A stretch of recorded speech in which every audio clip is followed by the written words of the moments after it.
لو عايزة تحافظي على بشرتك دايما صغيرة وتأخري قوي علامات تقدم السن والتجاعيد، يبقى في 3 حاجات مهمة جدا لازم تعرفيهم وتعرفي ازاي تحافظي عليهم.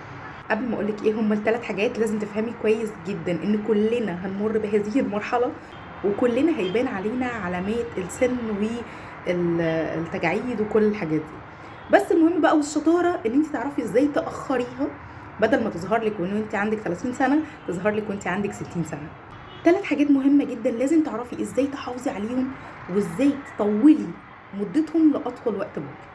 أول حاجة هو الكولاجين، تاني حاجة هي الإلاستين، تالت حاجة هو الهيالورونيك أسيد. ال3 حاجات دول لازم تعرفي ايه هما، ازاي تحافظي عليهم كويس جدا وتبعدي عن اي حاجة تكون بتأذي ال3 دول، وتعرفي الحاجات اللي بتكترهم ايه. أول حاجة بصوا على الصورة دي كويس قوي، هتلاقوا انه في خيوط كده موجودة زي شبكة، وفي كمان كور كده صغيرة. الخيوط اللي موجودة او الشبكة اللي موجودة دي هي دي الكولاجين، والكور المدورة دي هي الإلاستين. فتعالوا نقول ايه هو الكولاجين وايه هو الإلاستين. الكولاجين هو عبارة عن بروتين، كمان الإلاستين برضو بروتين. الكولاجين هو البروتين اللي بيدي الجلد الصلابة بتاعته والشكل بتاعه. لما تلاقي الجلد شكله صحي وتلاقي الجلد مشدود، اعرفي ان الكولاجين تمام. الإلاستين بقى هو اللي بيدي الجلد المرونة، عشان لما نضحك كده ونعمل كده يرجع الجلد تاني مكانه، لما نيجي نقرص بعض كده يرجع الجلد تاني مكانه، ما يبقاش مترهل. هو ده الإلاستين اللي بيدي الجلد المرونة. فالكولاجين والإلاستين الاتنين دول بروتينات مهمة جدا. الكولاجين موجود بوفرة لأنه مش بس موجود في الجلد، ده موجود في الجلد وفي الشعر وفي العظم وفي الغضاريف وفي الأوعية الدموية، موجود في كل حتة في الجسم. الإلاستين موجود بنسبة أقل كتير من الكولاجين، لكنه مهم جدا زي ما قلت لكم ليه المرونة. إلاستيك يعني مرن. للأسف التو بروتينز دول مع تقدم السن بيبتدوا ان هم يقلوا. شايفين ازاي؟ لما وريتكم الصورة هحطها لكم تاني. الصورة دي اول ما بيبتدي الكولاجين والإلاستين يقلوا او يتكسروا، بيبتدي يحصل تجاويف في الجلد. هي دي التجاعيد اللي بتحصل لنا اول ما الكولاجين يتكسر او الإلاستين يتكسر، او نسبة تكوينهم يبتدي ان هو يقل، بيبتدي يظهر علينا علامات تقدم السن، وتلاقي فيه تجاويف وتلاقي فيه خطوط وتلاقي البشرة غمقت وحصل تصبغات، وتلاقي فيه ترهل وحاجات مدلدلة كده، ومش عارف هنا عاملة ازاي، وجفن عين مش عارف عامل ازاي. كل الحاجات دي نتيجة ان الكولاجين والإلاستين قلوا جدا، سواء في ان هم الجسم ابتدى ينتجهم، او ان احنا بقينا نتعرض لحاجات بتكسرهم وبتقلل منهم، او ان احنا ما بناخدهمش في اكلنا. تالت حاجه الهيالورونيك اسيد، ده مختلف عنهم شويه لان ده اسيد مش بروتين.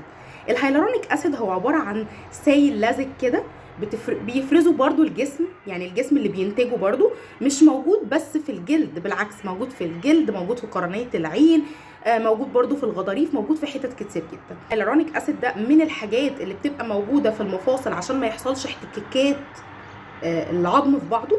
فقد ايه مهم الهيالورونيك اسيد. ميزته الكبيرة جدا اللي اتعمل عليه ضجة ان الجزيء الواحد منه بيقدر يمسك في 1000 جزيء مية.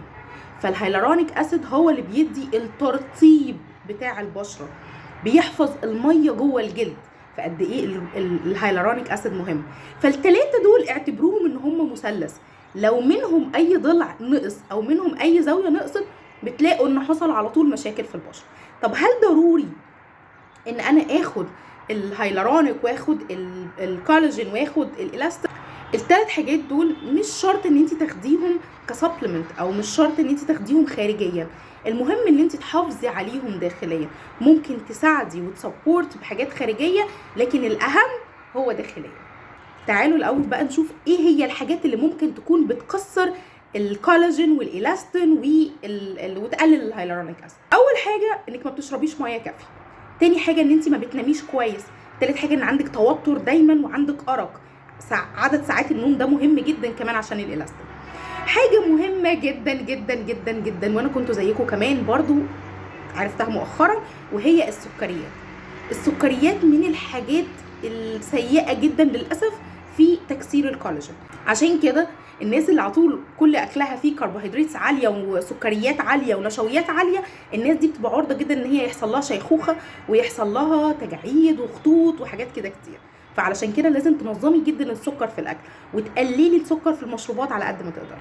تاني حاجه التعرض للشمس. التعرض للشمس بيكسر الالاستين المسؤول عن المرونه بتاعه الجلد، وده معناه انه طبيعي هيحصل لك ترهل وبشرتك هتلاقيها عامله كده.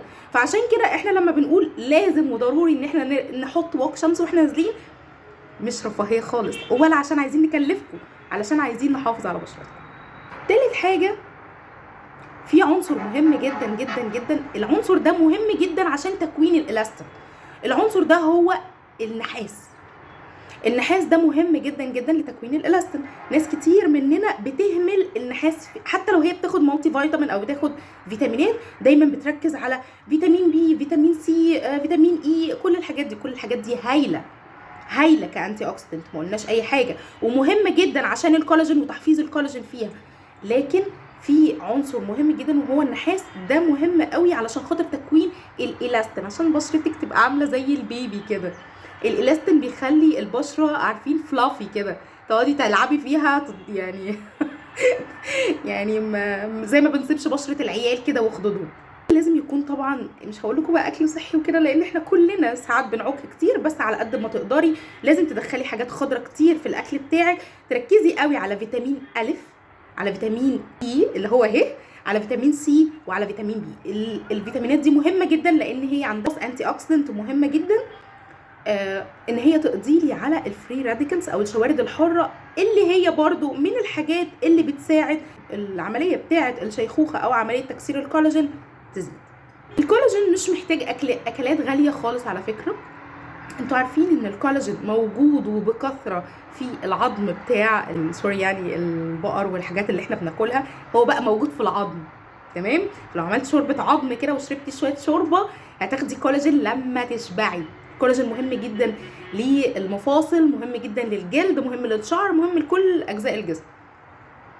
عارفين كمان الكولاجين موجود فين؟ موجود في رجلين الفراخ فاللي احنا بنرميها دي. فلو جبتي رجلين الفراخ وعملتي برضو شويه شوربه كده هتاخدي شويه كولاجين. فمهم جدا ان احنا نحافظ على الكولاجين وعلى الالاستين بالاكل بتاعنا، ما نتعرضش للشمس، ما ناكلش سكريات كتير، ننام كويس، نبعد عن التوتر والقلق. الهيلورونيك اسيد من الحاجات الحلوه جدا لانها بترطب البشره. الهيلورونيك اسيد في منه نوعين، في منه جزيئاته هاي مولكيولار ويت او الجزيئات عاليه الوزن، وفي اللو مولكيولار ويت او الجزيئات اللي بتبقى حجمها قليل جدا. اللو مولكيولار ويت من الحاجات اللي بتقدر تخترق طبقات البشره. علشان كده لما بتجيبي سيرم هيلورونيك اسيد ولو هو لو مولكيولار ويت او هو هاي مولكيولار ويت، بتعرفي ان كان هيقدر يخترق طبقات البشره بتاعتك الداخليا ولا لا. بالمناسبه الهيلورونيك اسيد بتاع ريتاليا لو مولكيولار ويت، فعلشان كده انا لما بقول لكم في المنتجات بتاعت ريتاليا، او لما بقول لكم ان السيرم بتاع الهيلورونيك اسيد مش بس هيخليكي حلوه دلوقتي، لا حلوه دلوقتي وقدام، يبقى الكلام ده بجد. اما بقى دايما الكريمات اللي فيها كولاجين والاستين والحاجات دي ما بتبقاش افكتيف قوي، لان الكولاجين والالاستين حجمهم كبير فما بيخترقوش البشره. طيب بس انا لما بحط كريم كولاجين بحس ان انا بشرتي نورت. طبعا عارفين ليه؟ لانه هيدي نضاره لطبقات البشره الخارجيه، هيحسسك انك مبسوطه، وما دام حاسه انك مبسوطه فجو اون. دلوقتي انت عرفتي السر في ايه، والثلاث مكونات في ايديكي انت، ان انت تحافظي على الكولاجين، تحافظي على الالاستين والهيلورونيك اسيد. تحافظي على الثلاثه دول هتلاقي بشرتك دايما اصغر، دايما منوره، ومش محتاجه حاجات كتير، لان الموضوع بيبتدي داخليا عشان يبان خارجيا. صباحكم زي الفل.